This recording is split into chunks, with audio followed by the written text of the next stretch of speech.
Mark Smith has the duty. He's the Director of People to People. We're going to talk about the recruitment side of things in the job market. The Social CFO, navigating the job market in the digital age. Please make Mark welcome.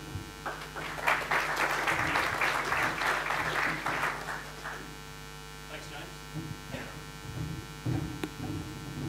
Okay, well, I'm delighted to have the opportunity to speak to you this afternoon, right before lunch.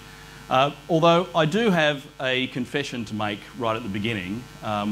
I am an accountant, but I wasn't a very good one. I joined Deloitte back in 1988 and was an auditor. So that old joke, auditors being accountants without personality. I then saw an ad in 1994 which said frustrated accountant, and that was me. And I then ended up in the recruitment industry. So that was my confession, just to get us started. And I'd also like to ask a little bit of liberty, because I want to take you back in time for a little bit. I want to take you back to 1994. That was when I actually left the accounting industry and ended up going into the recruitment sector. And look, the reason I'm doing this is I want to sort of demonstrate how different the job market and the recruitment industry is from that time. So if you remember back to 1994, the internet was a brand new thing. This is the front page of the Time magazine. I think it was July 24th in 1994. And the title says, "The Strange New World of the Internet." So you can imagine what it was like when you were trying to hire staff at that time. John Fay was the Premier. Remember John Fay? My only memory of John Fay is when he's jumping up and down when we won the Olympics, but he was the Premier. Paul Keating was the Prime Minister. Christopher Skase was arrested in Spain. Remember that? I'm not sure if he was in the wheelchair then, but it was close. And we had the Sports Rorts affair. There's a memory right there.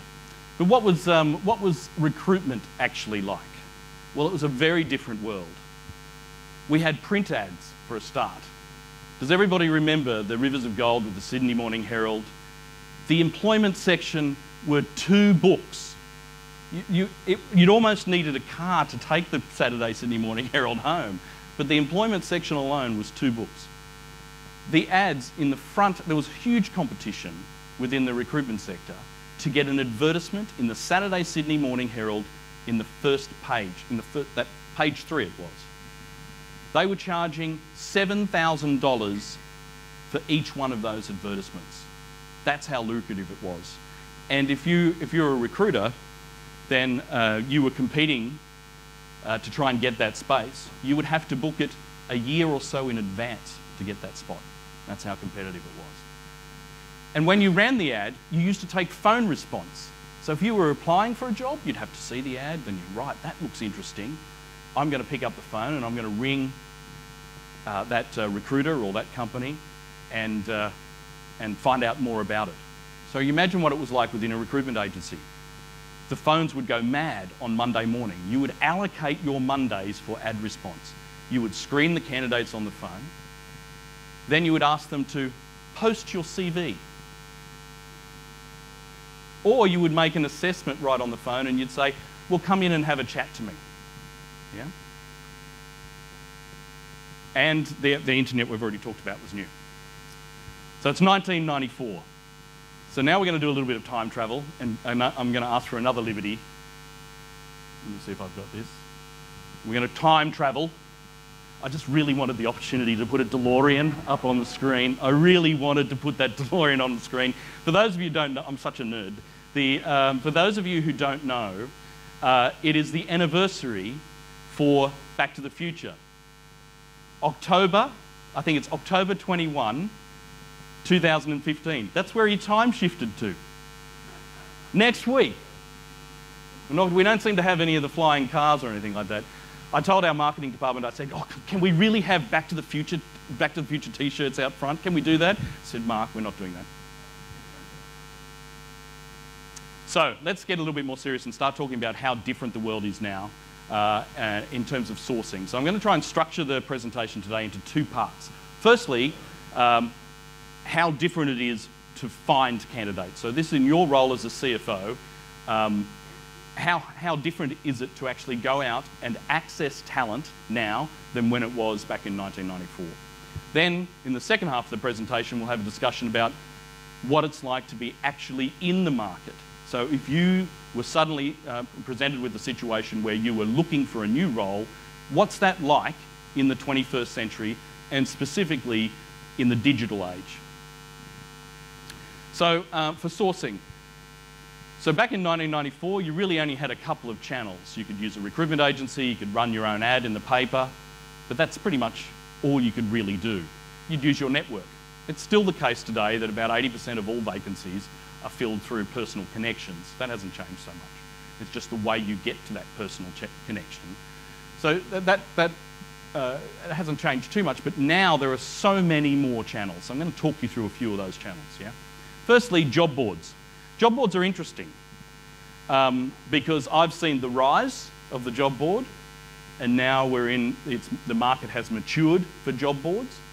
And we'll ask a question in a second about whether the job board has actually peaked in its effectiveness. Now, I've put two up there. There are multiple, and they come and go every year. There's new ones. I put Seek and Career One because they're the ones that have lasted throughout the entire time. There are some smaller ones, but you could probably think in your own mind about 2 or 3 brands. You go, oh, what about that one? What about that one? They may not even exist anymore. Yeah? The big one that's missing there is My Career. That's Fairfax. It's gone. Doesn't exist anymore. Career One has changed so many times. It's now owned. It was owned by News Limited. I think News Limited still own part of it. I think that Monster were a part of it at one stage. They still have a shareholding, and I think some venture capitalists are in there now. But it's quite interesting that those guys still operate the same way. So, and particularly in terms of pricing. So if you're a CFO and you think, like, I don't want to use a recruitment agency, they're bloody expensive. I'm going to run my own ad on Seek, and so you would pay for the advertisement on Seek. That's what you still do today. Same with Career One. You pay for the advertisement on Seek. That is now a model which really has passed its use-by date, and I'll explain that in a second. Yeah? The Australian market is actually quite a unique marketplace where it has such a dominant player in job boards. If you were to go to other markets, the US, the UK specifically, I recruited in the UK for 3 years, it's a very fragmented marketplace. So you don't really know where to advertise because no one really has over about 17–18% of the share of the market there. Seek is consistently run, and particularly with people2people, the agency that I started in 2005, and a couple of where's Kirsten? She started with me back in 2005. Amanda, Simon, Greg, and Maria. Seek in the UK back then, Seek has since that time has run 60%. Sorry, I lost my thought train there. 60% of all of the responses that we receive, not the applications or the people who have submitted for roles, but the responses from our ads on job boards have been 60% from Seek. And that's a consistent number over the 10 years, even now, from job boards. So they have such a dominant position. But have they peaked? It's really interesting. Mr. Packer, this is dated, let me just check that there, August 22nd, 2013. He sold out Seek. He's got out. So have they really peaked? I don't know, to be honest. I know that there's still an effective way for us to gather new talent, but I think their effectiveness will wane probably, but I won't pick that. What's entered into the marketplace is a whole bunch of new guys, and they're called aggregators. So some of you may know what an aggregator is, but what an aggregator does is it scrapes the internet for job ads in all different sources, pulls them together and puts them into one spot. so that you can, you will have, you don't have to pay to put an ad on an aggregator. Yeah. So let me just explain to who some of these people are. Jora was a company called jobseeker.com. They're owned and were bought by Seek earlier this year. Adzuna is an aggregator that originally started in the UK, absorbed My Career. Indeed is the world's largest job board. They've just entered into the Australian... That's a lie. They came into the Australian market probably about 4 years ago. They have put a push on in Australia in the last 2 years. They are now a clear second in Australia. What's different about the aggregators? One, they're pulling in jobs from all over the place. So if you're a CFO and you're on the executive team in your organisation, you would want to have a look at your own company's job board, because it's sites like these which scrape the corporate job boards, place those ads onto their feed for free. So I encourage people to, if you're a corporate, you know, you might be looking for a particular type of person, but it's speculative. Put an ad up on your own job board. These guys will grab it and push it out to all of their sources, spend all that money on advertising, everything for you for free. Doesn't cost you anything. Yeah? But if you do want to pay, and this is what makes it different, if you do want to pay, you pay per click. You don't pay for the ad, you pay for the position. So it's a Google AdWords model for job advertising. And that's where Indeed has stolen so much market share across the planet, because that's their advertising model. So it's changed the landscape completely. Even for people like us, recruiters. So recruiters, we're happy to have our jobs scraped. Go for your life. We actually advertise directly with all of these players, directly with these guys, and then you pay to have your advertisement further up on the list. Yeah. And depending on how, and you bid. So if it's a highly competitive space, you want your job at the top, you will pay per click, per application. Not that everybody applies, but you'll still pay per the click to get your job at the top of the list. So the Seek dominance thing in the Australian market, I just wanted to come back to it, and I wanted to show you this graph. Sorry, guys, on the other side there. The pink is the domestic revenue. The dark grey is international, that's the one at the top, and education's in the middle. What you notice about the pink is it's flat, and it's been flat since the GFC. Here's the GFC. Yeah? Here, we've come out of it here. So in 2008. So it's really flat. Their domestic revenue, it's not going anywhere. Seek's still going great. I'm on this call register for companies who want to invest in Australia, and they want advice on the job market, and etc. The only calls I get are about Seek, for international investors. They want to say, well, what's it like in Australia? What's it really like? And I say I still get 60% of my resumes from there, but really, the world's changed a lot. Here's another reason why it's changed. And this is coming. Look, I'm really reluctant to use the word disruptor. It's such a trendy word now. But these guys are disrupting. TaskRabbit, I'm not sure if anybody's heard of those guys. They're in California. And what these are really all about, except for the one shift I'll get to in a second, but Upwork, 99 Desires Freelancer, TaskRabbit are all statement of work. So it's a changing in the way the workplaces are operating. So TaskRabbit is a statement of work situation where you would put yourself out there, say, look, I'm available, yeah? And with TaskRabbit, you do things like this. Oh, bloody hell, forgot to bring my garbage in. It's out on the street, this is not good. Get online, TaskRabbit, I'm going to hire somebody to get my garbage in from the curb. That's how it works. Sounds ridiculous, doesn't it? But statement of work, it really is a huge impact, particularly in these ones. These three particularly, Freelancer, 99 Designs and Upwork, are all around design, so digital design, yeah? So if I'm sure your companies do this. if they might need a logo, they might need something on their website, then they go out to these guys and they can put it up. People bid from across the planet. 99 Designs is actually a mob out of Melbourne, actually. So if you want to still want to disrupt the industry, but still support Australia, then go for that. Now, having said all that, you think, wow, there's a lot of change going on. This mob down the... Probably shouldn't mention it because it really is just a vendetta. This mob down the bottom is like a lot of job boards or companies that come into the human resources and recruitment space looking to disrupt. You've probably seen some PR from this company, and it is a big area in the States at the moment where people feel that there's a lot of inefficiencies, that there are middlemen that could be taken out through technology and they can disrupt it. And one ship tried to do that in Australia, saying that they were going to kill, literally the press was, they will kill the recruitment industry. That's what the CEO said. Now they've morphed into a situation where they're calling us saying, would you like to place an ad on our job board? Goodbye. Right, social media, sourcing.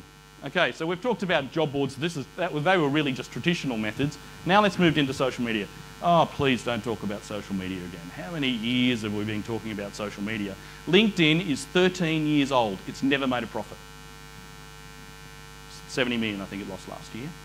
Still very important to our industry and for your talent acquisition specialists. Notice how the vocab changes?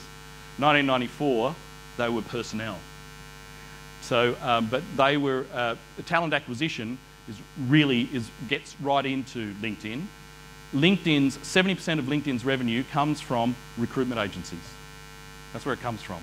So it's very interesting. It's not that a lot of people think that LinkedIn would kill recruitment. It's quite the reverse. It's a tool for the recruitment industry. But if you're sourcing, you're using LinkedIn. Now here's, I'll come to that later about yourself personally and how you make sure you're found on LinkedIn, okay? LinkedIn, there's a lot of ways that you can find people using Boolean search, not algorithm, Boolean search techniques to actually find the right person. What's interesting right now is those sectors which are really candidate short, there are people who are pulling themselves off LinkedIn because they get approached so many times by recruiters and talent acquisition specialists in-house, so they're sick of it. So they jump off LinkedIn, they just don't want to hear about it anymore. So I wonder what's going to happen there. Twitter. How do you recruit through Twitter? That's a bit ridiculous, isn't it? Well, you can. Like today. Today, we have, I think there's a hashtag, there's a couple of them, New South Wales CFO, hashtag is WBC CFO SMYP or something like that. Anyway, the reason I'm mentioning that is that we're in a room full of CFOs here. So if you're a smart recruiter, you will then follow that hashtag, follow the people who are tweeting from here, connect with them later on to find out more about those people. Yeah? And think about that from your own personal perspective. That's your personal brand. Ask yourself, do you want to be found by a talent acquisition specialist with a great CFO position? Maybe, I do. Well, you've got to be able to be found. And we'll talk about that more later. But that's how Twitter can be used to source quality candidates. You use it to connect to communities and then start a conversation. If you've got an internal recruitment team that's just using job boards, you've got a cost centre.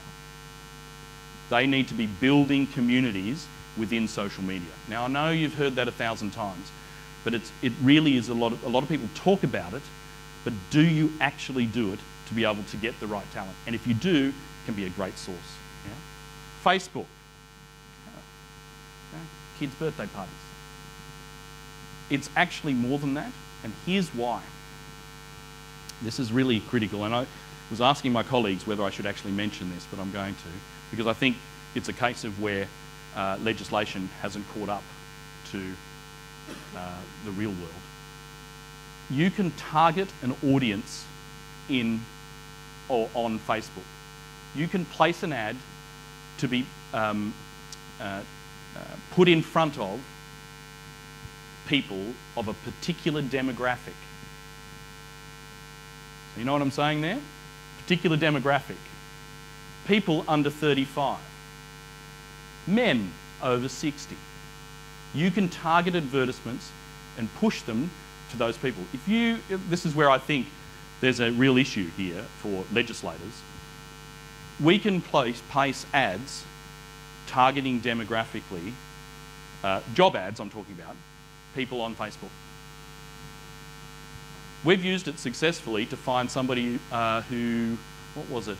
It was a really odd job, something like Korean speaking, and it was up near Byron Bay. It was very odd that you would do that. So we were pushing it out to anybody who had an interest of Korean and were geographically located up on the New South Wales North Coast. And what actually happened was that somebody saw it and said, "Oh, Mary, you might be interested in this," forwarded it on Facebook. She ended up applying for the job and rock and roll. But imagine how that could be used in a different way. Okay, databases. A little bit of self-promotion. Databases. Now, SEEK has got a huge database in Australia. They've got about 3.5 million people that sit on a database. Every time you apply for a job and attach your CV, loaded straight into SEEK's database. That's extraordinarily powerful. Think about the type of information they know. Yeah? So what they're doing is now selling to people like me access to those 3.5 million people so that we can then go into that database, find the right person and then connect with them, find them a job, of course. Indeed have their own international, and they're the world's largest, so job board, so imagine what their database is like. It's nowhere near the size here in Australia. Career One have Monster, that's the Monster database from the US and the like. And each of them are building a database so that you can pay for access, which is exactly the model that LinkedIn use. Although it's free for people to put on there, then recruiters pay for access to be able to get in touch with people. Yeah? So, that's just a tip of the iceberg, really, when it comes to sourcing. There's just a couple of other things that I wanted to mention now. That talent expects to be found. You don't apply, particularly the younger generation, don't want to apply for a job. What do you mean apply for a job? I've never had to apply for a job. Jobs come to me. They expect to be found, okay? So, and think of the Gen Y and the millennials right now. They've never had a recession. They've never been in a situation where they're out of work, oh my God, this is terrible or whatever. So they're not thinking like that. They're thinking that the jobs will come to them. They live in a world with social media that the ads that are pushed to them, which relate to them based on their behaviours and where they are, etc. That's the environment that they live in, yeah? So they expect to be found, and that's changing the way recruitment works. And I'll talk about that from an individual perspective for you guys in a second. And finding talent is not recruiting. And this is the bit where the disruptors, I think, have a little bit of trouble. Just because you locate somebody on LinkedIn, and remember a lot of people want to be found now, just because you find them and you send them a message on LinkedIn going, "Hi, I thought you might be interested in the new vacancy," that's not recruiting. That's just finding somebody. And recruiting is actually getting the person to take your call, to learn more about the opportunity, to come in and see you, and there's a real craft in that. So if you're thinking that your internal recruitment team, all they need is a good database, or they've got that license for LinkedIn, they can find people. Or they're sitting in a meeting and you say, and they're saying, "Why haven't you got me that management accountant that I'm looking for?" Like, it can't be that hard. And they say to you, "Oh, look, I've approached 80 people on LinkedIn." Sending somebody a message is not recruiting. There's a real art to it, and you've got to keep that in mind. Yeah? There is a skills shortage.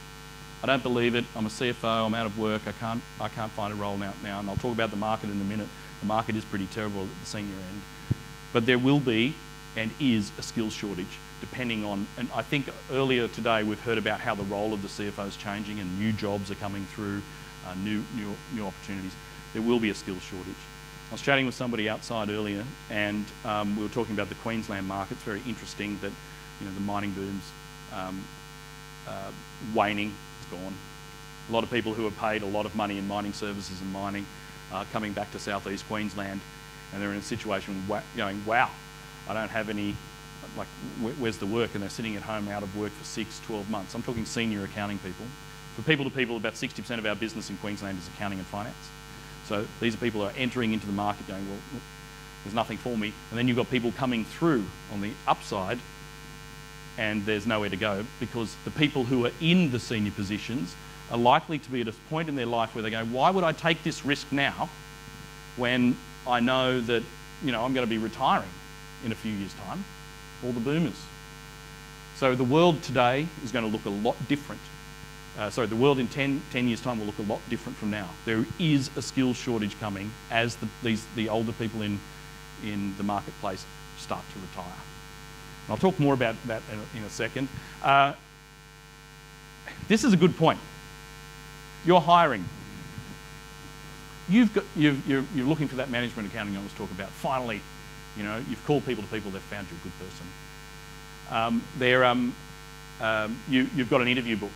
The person who's you're interviewing is checking you out as much as you are checking them out. Yeah? You've got to make sure that your personal profile is appropriate. Yeah? So, and I'm not just talking about your picture, although I'll show you a couple of pictures. The picture on LinkedIn, yeah? I'm talking about Facebook, Pinterest, Instagram, whatever other social media you use, Twitter. They'll be looking at all of that. They will investigate you. They'll try and find out who you are. They'll also see that if you're a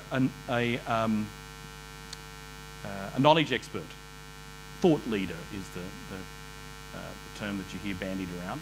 So if you're a thought leader, so they say, wow, look at all these blog posts. Well, they've been quoted here, or there's a link here, and I find them on other people's sites.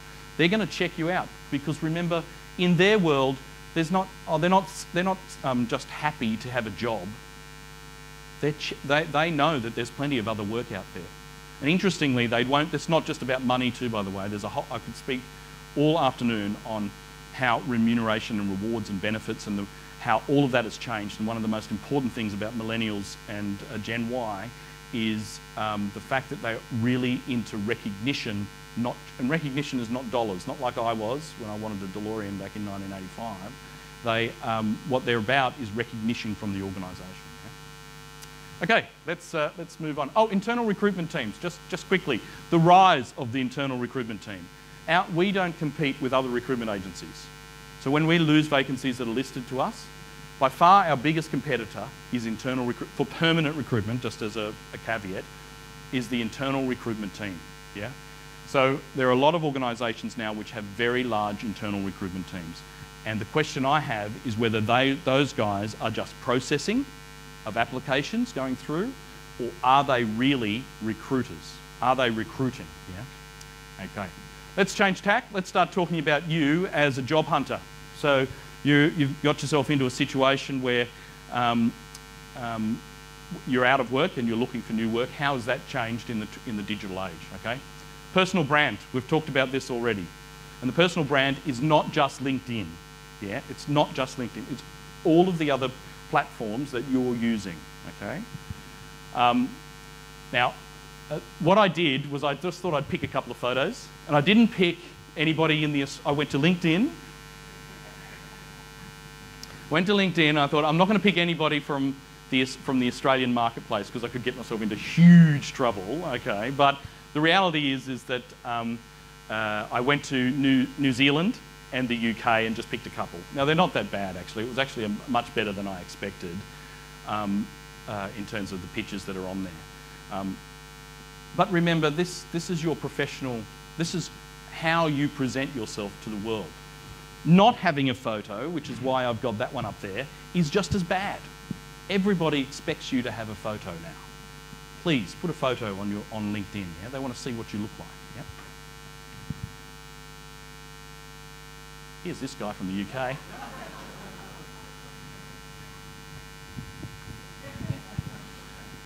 Looks like he's, I don't know what, he's had about 17 beers, and he's like, oh, honey, just take my picture for LinkedIn. This one's down here. this is on holiday. Holidays are great, but don't put them on LinkedIn. Like, who needs? I don't know who this guy is. I hope nobody knows these people. This would be really weird. But yeah, holiday snaps, they're not good either. This guy had like somebody who's obviously a friend who's an artist and drew his picture. And this guy is obviously in love with his girlfriend. But really, on LinkedIn, I don't think so. The whole point here, I suppose, is that your personal brand is extraordinarily important, not only when you are hiring staff, but when you are looking to be hired. They are buying you as a person, and it's so much easier now to find people on the internet. Our CRM, immediately at the top of, you apply for a job, there's a button at the top and goes, search Twitter, search Facebook, search LinkedIn for the details that you've got so we can find you and to see what you're like. The most famous story, I don't know if I should, no, I won't take it. It's about a young lady who has a business on the side. Okay. And networking is not just lunch, it's about engagement. Okay? You're out there and you're looking for a new opportunity. You need to connect with people. You need to engage people through all the channels. You should be connected with everybody on LinkedIn who you've ever worked with before. You should be connected to on Twitter as well. I know you think, God, why do I really have to be on Twitter? Yeah. I would suggest that you should be on Twitter. Yeah. And start engaging people in conversation. Yeah. You will learn so much more. I know you. Yeah. I was at this Seek Awards last year, and a guy came up to me and he was from another recruitment firm. Oh, we haven't met before, but I know you on Twitter. Now that's the sort of thing you want to happen if you're job seeking. Oh, I haven't heard you. I don't know you, but I know of you. Yeah. Thought leadership and brand reinforcement. What this is about is what I'm really saying here is blogs. Okay. Now, if you're a CFO and your company has a blog, get yourself published on that. Yeah. Get it pushed out. If you have, I know that most of you will be member of professional organisations. Try and get yourself published somewhere, because that's how people will look for you. If you're an executive recruitment firm, you have people who are responsible for searching for quality candidates. Those people who are searching are likely not to be of, I mean, I'm a Gen X, but or my generation and beyond, they're going to be younger people. They're going to expect to be able to, they'll value you, they will work out who you are based on your brand as represented in social media and on the internet. Yeah? It will give you that edge above the next guy who's just emailed his CV with the courier typeface. You've seen those. Well, that's probably an industry joke. Your CV, yeah? CV is extraordinarily important, not just because of the physical document itself it's still important to have the correct punctuation and spelling and all that sort of thing, but it's changed. Yeah, here's how it's changed. Now I just grabbed this from the internet, and it's the 4 fundamentals of SEO, search engine optimization. Yeah, for all websites. So there's 4 there. The 2 that are in colour are really the most relevant for your CV. Now, why is this? How is this relevant for your CV, etc.? Because your CV goes into databases. Your CV will go into the Seek database, Career One, whatever, all those databases, recruitment databases. Your CV is on LinkedIn. That's another version of CV. Can I please tell you, whatever you put on LinkedIn needs to be the same as what's in your CV. How many times have we people been caught out? Mates of mine. I go, mate, that's not right. Yeah, but you get caught out. Yeah. So there's another lesson. LinkedIn is not always true. Yeah. But your CV enters onto LinkedIn. It's on these databases. And how do these recruiters, these internal recruitment teams, find you? They use computer algorithms, keyword, or as simple as keyword searches, to find your CV. Yeah. So you need to make sure your CV can be found. If you know the job that you want, you think, oh, man, that's a great job, I really want that job. Make sure that your CV has the keywords that are relevant for that job. because you need to be able to found. You need the 12-year-old in human resources at that big company, because they don't want to spend too much on internal recruitment, to be able to put the keyword in so that your CV pops up so she can reach out to you and make that phone call. It's not like 1994 where you know the recruiter who knows, well, it's not exactly right, but they know who I am and I'm sure she'll be able to get me a job. It doesn't work that way anymore. It's changed. So make sure your CV is optimised. So it can be indexed by systems. It's relevant to the job. It says authority there is more about like your blog posts and you're a thought leader, and applicability, well, it's not really relevant. It's the two that are relevant and indexable, yeah?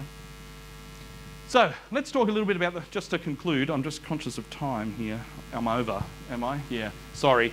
I'll be really quick. Just on the market, what I put up here is the Consumer Confidence Index. Now, the reason I put that up here is because everybody thinks that the job market's all about unemployment. No, it's not. That's about people who can't get a job, yeah? People who are in work, okay? And creation of new opportunities is a direct function of consumer confidence. Over the 20 years I've been in the industry, I know that we lag about 2 to 3 months the number of vacancies that come through based on the consumer confidence number. Here's why. If you feel good, you will change jobs. If you feel good, you will take an opportunity somewhere else. You will feel confident enough to take the risk to change jobs. And so you'll do that. And once one person goes, the wheel starts to turn. One creates an opportunity and off we go, and the wheel turns. So how's consumer confidence gone? Well, you can see the new Prime Minister, the budget. This is 2012. That was the budget last year. This most recent number came out about 3 or 4 days ago. Delighted. It's the highest it's been for some time. Yeah. Unemployment came out today, ticked down a little bit. I think 6.1. I'm not sure. Yeah. So it's the end of the mining boom. I've already talked about that. There's a lot of people flooding into the market who get paid a lot of money in mining services. There's a real trend to offshoring. I really don't want to spend too much time on this. The trend to offshoring has 2 impacts, okay? All those young kids that are coming through looking for new jobs as they graduate, all those jobs have been offshored. The audit job that I was in at Deloitte back in 1988, there'll be few of those. I remember there were 20 graduates hired back then in the mob that I was in. It was the big 8 back then. Those type of jobs are all gone. The offshoring started with data entry. It's then moved into, for accounting, it's moved into reconciliations. It's now into analysts. A lot of the chartered accounting firms are shifting a lot of their back office and their business services, shifting it off overseas. What that means for us in the industry is that it's hard to find good people, not now, 5 years' time. Where are all those kids going to come from? Australia, will be importing accountants in 10 years' time because there's no opportunities now, because all those roles are offshore. Contracting, it's huge. Contracting is a big part of the Australian landscape now, and particularly contract accountants. That's it. Sorry I took up too much time. I'll be outside here if you want to ask me any questions. We are giving away, here's the pitch, $10,000 worth of recruitment spend. All you have to do is get yourself onto a list, of course, so we get your contact details. And these days I can contact you by Twitter, Google Plus, or whatever. Yeah, anyway. So outside, please, I'd welcome any questions. Thanks, guys.